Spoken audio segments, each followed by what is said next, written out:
Miss হবে না আপনার পছন্দের টিভি শো। দেখুন জি5 অ্যাপে একদম ফ্রি।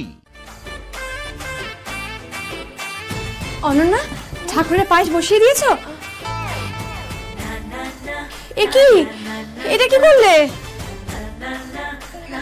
আমি না জানি না শ্যামিলি, এটা না আমার একদম ফার্স্ট টাইম। আমি এর আগে কোনোদিন রান্না করে ঢুকিনি। মা বাবার একমাত্র মেয়ে, আর মা চলে যাওয়ার পর আমাকে কেউ রান্না শেখায়নি। আর বাবা ভাবতো যে যদি রান্না করে ঢুকলে আমার ক্যারিয়ারটা শেষ হয়ে যায়, নষ্ট হয়ে যায়, তাই জন্য আমাকে রান্না করতে দেয়নি। এবার আমি কি করবো বলো তো? না, আমি বুঝতে পারছি, কিন্তু কি বলো তো অনন্যা, তুমি তো এই বাড়ির বউ, এই কথা তো কেউ শুনবে না, বলো। বুঝতে পারছি শ্যামলী, আমি না সত্যি এই বাড়ির যোগ্য বউ হতে চাই, জানো। অনেকে তো যোগ্য বউ হতে চাই, সবাই তো আমার কাছ থেকে হাই এক্সপেকটেশন নিয়ে বসে আছে। মা ভাবছে আমি দারুণ পায়েস রান্না করি। মা, আরে অনিকেতের মা। ও,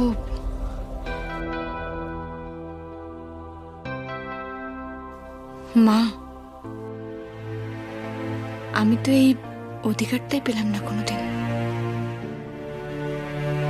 অনন্যা প্রথম দিনেই মা বলে ডাকার অধিকার পেয়ে গেল।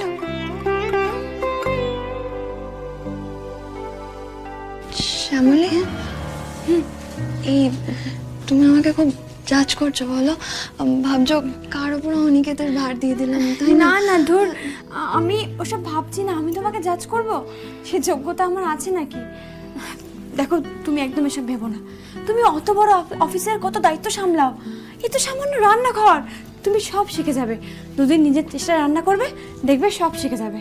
কিন্তু আপাতত আজকের দিনটা উতরতে হবে। এই চাল দিয়ে তো পায়েস রান্না করা যাবে না, চাল পুরো ভিজে গেছে। কিন্তু ঘরের চাল দিয়েও তো ঠাকুরের পায়েস হবে না। দাঁড়াও দেখি দুধ কতটা আছে। দাঁড়াও, দুধটা, এ বাবা, দুধ কেটে গেছে কি করে?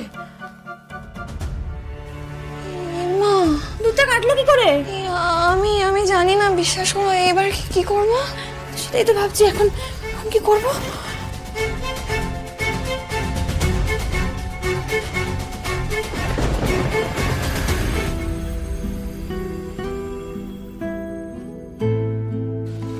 এদিকে মোটামুটি সব রেডি হয়ে গেছে, চল ওদিকে গিয়ে দেখে আসি। হ্যাঁ, পায়েসটা কত দূর? চল। হ্যাঁ,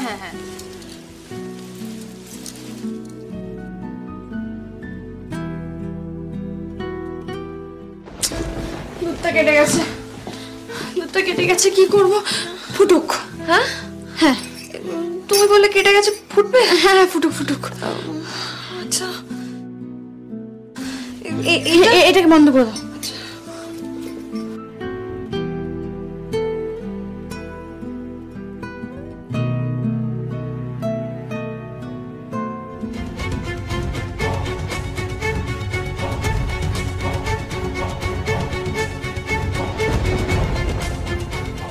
না, আর কত দূর হয়ে গেছে পায়েস?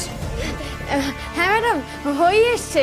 সবাই তো মানে ফুটছে, কিছুক্ষণের মধ্যেই হয়ে যাবে। ম্যাডাম, অনন্যা রান্নায় কিন্তু খুব পটু। আমি এসে বললাম যে কিছু হেল্প করতে লাগবে, আমি তাহলে হেল্প করে দিচ্ছি। বলছে না, নিজের কাজ আমি নিজেই করবো, আমি পারি করতে।